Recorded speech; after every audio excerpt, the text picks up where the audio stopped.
Hi guys, welcome to Cricket Venkatesh.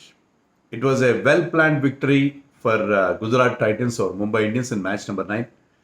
Mumbai లాంటి ఒక strong team మీద ఎలాంటి స్ట్రాటజీతో వెళ్ళాలి, ఎలా గెలవాలన్న విషయంలో వాళ్ళకు ప్లాన్ తయారు చేసుకున్నారు గుజరాత్ టైటన్స్ అండ్ పర్ఫెక్ట్గా ఎగ్జిక్యూట్ చేశారు. ముంబై టీంకి బోల్డ్ మంది కోచ్లు ఉంటారు. జయవర్ధన్ ఏంటి ఎవరెవరో ఉంటారు. టూ మనీ కుక్స్ లాగా ఉంటారు వాళ్ళు. బోల్డ్ మంది కోచ్లు ఉంటారు. కానీ గుజరాత్కి మెయిన్ సోర్స్ ఎవరంటే Ashish Nehra keeps it simple. చాలా ఒక సింపుల్ స్ట్రాటజీ చేస్తాడు, దాన్ని పర్ఫెక్ట్గా ఎగ్జిక్యూట్ చేస్తాడు. సో ఇక్కడ కూడా అలాగే జరిగింది. వాళ్ళు ఏమనుకున్నారంటే ముంబైకి వాళ్ళ దగ్గర అహ్మదాబాద్లో ఈ మ్యాచ్ జరిగింది. హోమ్ అడ్వాంటేజ్ ఫుల్గా యూటిలైజ్ చేసుకోవాలి. ఎలా చేసుకోవాలి?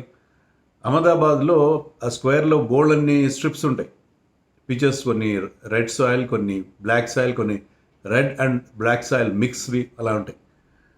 రెడ్ సాయిల్ అనేది ముంబైకి చాలా అనుకూలమైన పిచ్. ఎందుకంటే రెడ్ సాయిల్తో లాస్ట్ మ్యాచ్ వాళ్ళు రెడ్ సాయిల్లో ఆడారు. ఆ మ్యాచ్ ఓడిపోయారు కూడా Gujarat Titans. Red soil pitches suits Mumbai. ఎందుకంటే ముంబైలో కూడా రెడ్ సాయిల్ పిచ్ ఉంటుంది, ఎక్స్ట్రా బౌన్స్ ఉంటుంది, very good for batting. Ball comes on nicely అంటుంది బ్యాట్. సో అలాంటి పిచ్ కాకుండా బ్లాక్ సాయిల్ పిచ్ మీద, స్లో పిచ్ మీద ఆడాలి ముంబైతో. అందుకని బ్లాక్ సాయిల్ పిచ్ మేము కావాలని ముంబైతో మీద ఇలాంటి పిచ్ తయారు చేసుకోవాలని చెప్పి ఒప్పుకున్నాడు. హర్ష వోగ్లే అడిగాడు, ముంబై కోసం స్పెషల్గా ప్లాన్ చేశారా ఈ పిచ్ అంటే, ఎస్ బ్లాక్ సాయిల్ పిచ్ మీద, ముంబైతో బ్లాక్ సాయిల్ పిచ్ మీద ఆడదామని అనుకున్నాం. అలాగే ఇంటూ ద పిచ్ బౌలింగ్ చేసాం, కటర్స్ వేసాం. సో అది స్ట్రాటజీని పర్ఫెక్ట్గా వర్కౌట్ చేశారు. సో ముంబై టాస్ గెలిచి చేజింగ్ చేసిన మనం చూస్తున్నాం ఏంటంటే, టాస్ గెలిచిన క్యాప్టెన్ని అడగాల్సిన పని లేదు ఈ ఐపీఎల్లో. నాకు తెలిసినంత వరకు, correct me if I'm wrong, every captain who one the toss had elected to bowl first. ప్రతి క్యాప్టెన్ కూడా ముందు బౌలింగ్ తీసుకున్నారు. అయినా సరే ముంబై టాస్ గెలిచి ముందుగా బౌలింగ్ తీసుకున్నారు. Plus there was some due ఉంది, మరీ ఎక్కువ డ్యూ ఉంది. అయినా సరే గుజరాత్ గెలిచింది 36 రన్స్ తేడాతో గెలిచింది. Perfectly executed plans. ముఖ్యంగా వాళ్ళ బౌలర్స్ మెచ్చుకోవాలి. ప్రసిద్ధ్ కృష్ణకి man of the match award ఇచ్చారు. ఎందుకంటే ఈ bowled 4 overs for just 18 runs. ఇటీవల కాలంలో 4 ఓవర్స్కి 40 runs ఇస్తే ఆ very good bowling, over 10 runs ఇచ్చాడని అనాల్ ఫీలింగ్లో ఉన్నాం మనం. అలాంటిది 4 overs వేసి 18 runs ఇట్టి, అది అతను వేసిన డిఫికల్ట్ ఓవర్స్. 12 overs వరకు అతను బౌలింగ్, 12th over నుంచి బౌలింగ్కి వచ్చాడు. వరుసగా 4 overs వేసాడు. అలాంటి సిచ్యుయేషన్లో 18 runs ఇవ్వడం ఏంటి? బ్రిలియంట్. అండ్ ఈ పిక్డ్ అప్ 2 wickets ఆల్సో. దీన్ని మ్యాన్ ది మ్యాచ్ అవార్డు ఇచ్చారు. బట్ ఐ ఆల్సో తమ్నైల్ మీద మనం సాయి సుదర్శన్ ఎందుకు పెట్టామంటే, ఇలాంటి టఫ్ పిచ్ మీద 63 runs చేయడం వాజ్ ఎక్సెప్షనల్. ఎందుకంటే ఎవరు హాఫ్ సెంచరీ చేయలేదు. చాలా స్ట్రగుల్ అయ్యారు, ప్రతి బ్యాట్స్మెన్ స్ట్రగుల్ అయ్యారు. అలాంటి పిచ్ మీద అతను ఒక బేస్ క్రియేట్ చేశాడు. అలాంటి స్లో పిచ్ మీద 196 runs చేయడం, దట్ వాజ్ డెఫినెట్లీ అబౌవ్ పార్. 170, 180 సరిపోయేది. 196, ఒక 16 అంటే ఒక 20 runs ఎక్స్ట్రా చేశారు, thanks to Sai Sudharsan. And of course captain Shubman Gill and Buttler కూడా బాగా బ్యాటింగ్ చేశారు. సో వాళ్ళకి ఫస్ట్ బ్యాటింగ్ చేసే అవకాశం వచ్చింది. ఫస్ట్ బ్యాటింగ్ చేసినప్పుడు పవర్ ప్లేలో రెచ్చిపోయారు. శుభ్మన్ గిల్ ఒక డిఫరెంట్గా ఆడుతున్నాడు ఈ ఐపీఎల్లో. 2 మ్యాచ్ల్లో కూడా 30s చేశాడు. దాన్ని పెద్ద నాగ్గా కన్వర్ట్ చేయలేదు. మామూలుగా శుభ్మన్ గిల్ గురించి ఎప్పుడు ఛాంపియన్స్ ట్రోఫీలో పదే ఏది చెప్తూ వచ్చాను. అతని స్పెషాలిటీ ఏంటంటే, once he makes 20s or 30s, he will make it count. దాన్ని పెద్ద నాగ్గా కన్వర్ట్ చేస్తాడు. అది శుభ్మన్ గిల్కి ఉన్న ప్రత్యేకత. కానీ ఇప్పుడు ఎలా ఆడుతున్నాడంటే, అతను చాలా అగ్రెసివ్గా ఆడుతున్నాడు. పవర్ ప్లేలో అతను చెప్పాడు కూడా, before the start of the tournament చెప్పంటే, we want to maximise power ప్లేలో మ్యాక్సిమం యూటిలైజ్ చేసుకుందామని ఒక ప్రయత్నంలో ఉన్నామని చెప్పాడు. అదే అందుకే అతను చాలా అగ్రెసివ్గా ఆడుతున్నాడు. So what made the difference ఏంటంటే, పవర్ ప్లేలో when the ball is hard and new, మీకు బ్యాటింగ్ ఈజీగా ఉంటుంది, బాల్ నైస్గా బ్యాట్ మీదకి వస్తుంది. అప్పుడు దాన్ని చక్కగా ఉపయోగించుకోవాలి. దీపం ఉండగానే ఇల్లు చక్క పెట్టుకోవాలంటారు తెలుగులో. అలాగా వాళ్ళు ఏం చేశారు, 66 runs కొట్టారు. సాయి సుదర్శన్ అండ్ శుభ్మన్ గిల్ కలిసి పవర్ ప్లేలో 66 runs చేశారు. One of the highest power play scores for Gujarat Titans. So దానివల్ల వాళ్ళకి చాలా క్రూషియల్ అయ్యింది ది అల్టిమేట్ అనాలిసిస్. వెరాజ్ ముంబై స్టార్టింగ్లోనే థ్యాంక్స్ టు సిరాజ్ 2 wickets కోల్పోయింది. ఇద్దరు ఓపెనర్స్ని సిరాజ్ అవుట్ చేశాడు. They still made some runs, but 48 runs చేశారు, 2 wickets కోల్పోయారు. సో ఆ తేడా, ఆ 18 runs తేడా అని ఎంతో కదా, ఆ 18 runs that made lot of difference. So power ప్లేలో మీరు ఎక్కువ రన్స్ చేయాలి. ముంబై చేయలేకపోయారు, బట్ గుజరాత్ చేశారు. గుజరాత్ చేసిన 66 runs. అది చాలా క్రూషియల్ అయింది. సో శుభ్మన్ అవుట్ అయిన తర్వాత కూడా బట్లర్ స్కోర్డ్ క్విక్ ఫైర్ 40. అతను కూడా 160 స్ట్రైక్ రేట్తో 40 చేసి సారీ క్విక్ ఫైర్ 30 ఓన్లీ 36 అంతా చేశారు. So Sai Sudharsan 63 and 2 30s from Gill and Buttler. అది వాళ్ళకి క్రూషియల్గా ఒక ప్లాట్ఫామ్ క్రియేటింగ్. తర్వాత ఎవరు పెద్దగా రన్స్ చేయలేదు. ఒక sweet little cameo from Sherfane Rutherford of 18 runs. మిగతా అందరు సింగిల్ డిజిట్సే చేశారు. ఈ టీం చాలా టాప్ హెవీగా ఉంది. మనం ఇంతకుముందు చెప్పుకున్నాం. They dependent on their top order only. ఆ ముగ్గురు టాప్ 3 మీద వాళ్ళు ఎక్కువ డిపెండ్ అవుతారు. దానివల్ల వాళ్ళకి షారుఖ్ ఖాన్ కానీ ఇంకా రషీద్ ఖాన్ ఎవరు కూడా పెద్దగా రన్స్ చేయని పరిస్థితి. But still they manage to get a score of 196. And Mumbai ఇండియన్స్లో ట్రెంట్ బోల్డ్ వెల్. పవర్ ప్లేలో కొద్దిగా రన్స్ ఇచ్చిన తర్వాత బ్యాక్ ఎండ్లో కూడా అతను మామూలుగా డెత్లో అంత గొప్ప బౌలింగ్ వేయడు, కానీ అతను కానీ దీపక్ చహర్ కానీ డెత్లో మంచి బౌలింగ్ వేశారు. Hardik Pandya bowled brilliant. హార్దిక్ పాండ్యా తర్వాత మ్యాచ్ తర్వాత కూడా అన్నాడు, బహుశా నేను కట్టర్స్ వేశాను, ఆ bowled in to the pitch, అది వాళ్ళకి క్లూ ఇచ్చినట్టు అయిందని. But they know the conditions. Hardik పాండ్యాకి ఏంటంటే ఆ గ్రౌండ్లో మరి గుజరాత్ టైటన్స్ 2 సీజన్స్ అక్కడ ఆడాడు కాబట్టి ఆ కండిషన్స్ తెలుసు, అక్కడ ఎలాంటి బౌలింగ్ చేయాలి, బ్లాక్ సాయిల్ పిచ్ మీద తెలుసు. So he bowled brilliantly. He got couple of wickets and important wickets తీశాడు. తర్వాత రన్స్ కూడా 28 38 29 ఇచ్చాడు. Hardik Pandya was the pick of the bowlers for Mumbai. Satyanarayana రాజుకి డిఫికల్ట్ ఓవర్స్ ఇచ్చారు.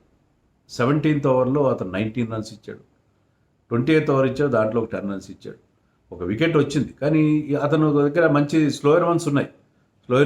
అలాగే వైశాఖ్ విజయ్ కుమార్ లాగా he was trying to bowl those wide yorkers ఏమవుతాయంటే అది లైన్కి అవతల పడితే గుడ్ బాల్, అవతల పడితే వైడ్ వస్తుంది. He was thrown in to the deep end. But అతనికి ఇచ్చిన టాస్క్ కదా, అతను పెద్ద హైట్ లేదు, పెద్దగా పేస్ లేదు, కానీ ఏంటంటే అతను స్పెషలైజ్ చేశాడు ఆ స్లోయర్ వన్స్ వేయడం, వైడ్ ఓవర్కర్స్ వేయడం. సో అతనికి ఆ డెత్ బౌలింగ్ ఇచ్చారు. But he lead runs. కొత్త కుర్రాడు కదా, అతనికి playing only second match, last మ్యాచ్లో ఒక ఓవర్ వేసాడు. బట్ ముంబై ఆ బౌలింగ్ రిసోర్సెస్ని యూజ్ చేసుకోవడం, ఎందుకంటే శాంట్నర్కి ఒక ఓవర్ మిగిలిపోయింది.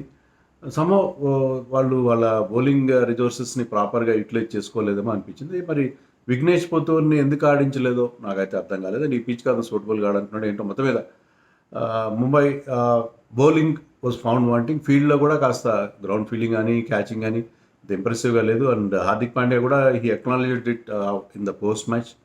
సో ముంబై ఇవ్వాల్సిన దానికంటే కొన్ని ఎక్కువ రన్స్ ఇచ్చేశారు. 196 on that pitch was difficult.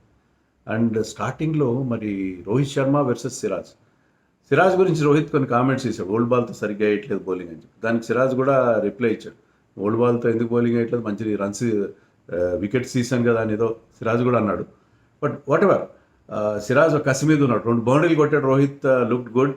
But next ball scrambled SIM of that patent Siraj delivery and it bowled it beautiful. ఆ లెంత్, పర్ఫెక్ట్ లెంత్ వేసాడు and hit the top of the middle stump. And Rohit, it went through the gate. So that was a dream delivery for any bowler. And Siraj had his, అతనికి చాలా happy feel అవుతుంది. And he also got rid of Ryan Rickelton. అతను కూడా bowled played on. So Siraj ఆ breaks వేశాడు. So అక్కడి నుంచి వాళ్ళు రికవర్ కాలేదు. సో సూర్యకుమార్ అండ్ తిలక్ వర్మ మధ్య ఒక 62 రన్స్ పార్ట్నర్షిప్ వచ్చింది, బాగానే ఉంది.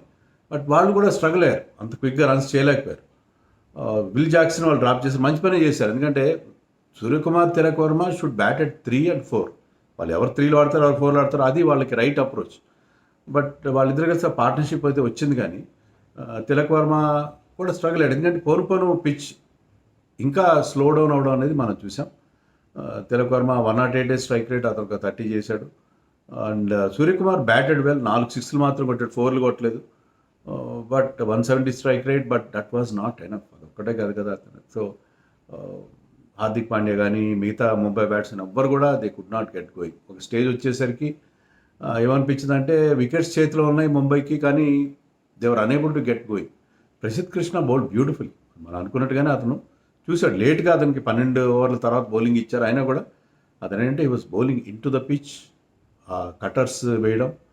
అతను 140 టచ్ కావట్లేదు. అతను మామూలుగా he's known for his pace, కానీ ప్రసిద్ధ్ కృష్ణ ఎంత ఇంటెలిజెంట్గా బౌలింగ్ వేయడం నేను ఎప్పుడు చూడదు. బహుశా ఆశిష్ నెహ్రా శిష్యరేఖంలో రావడం అతనికి డెఫినెట్గా చాలా హెల్ప్ చేసి ఉంటుంది.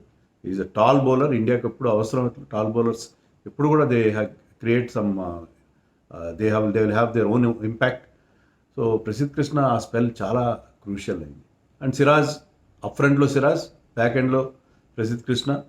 సో అది వాళ్ళకి even Ishan Sharma came in as an impact player, bowled first over very well. So అందరు కూడా ఈవెన్ వాళ్ళ స్పిన్నర్స్, రషీద్ ఖాన్ 2 ఓవర్లు వేశారు.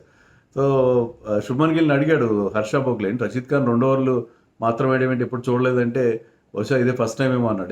ఎందుకు ఇవ్వలేదంటే పేసర్స్ బాగా బౌలింగ్ వేస్తున్నారు, అందుకే రషీద్ కుమార్ దానికి నెక్స్ట్ స్పెల్ లేదు. Sai Kishore also bowled well, కొద్దిగా ఎక్కువ రన్స్ ఇచ్చినట్టు అనిపించాడు కానీ Sai Kishore also bowled well. Rabada ఒక్కడే డబుల్ డిజిట్లో రన్స్ ఇచ్చింది, but he also was impressive. So మొత్తం అందరూ బౌలర్స్ బ్రహ్మాండ బౌలింగ్ వేశారు. ఫీల్డింగ్లో కూడా they were very good.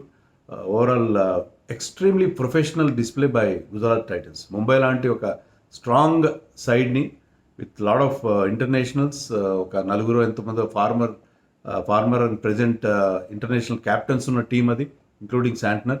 So అలాంటి టీం మీద ఈ విజయం వాళ్ళకి చాలా కాన్ఫిడెన్స్ ఇస్తుంది, చాలా కాన్ఫిడెన్స్. ముంబై వరుసగా 2వ ఓటమి ముంబైకి.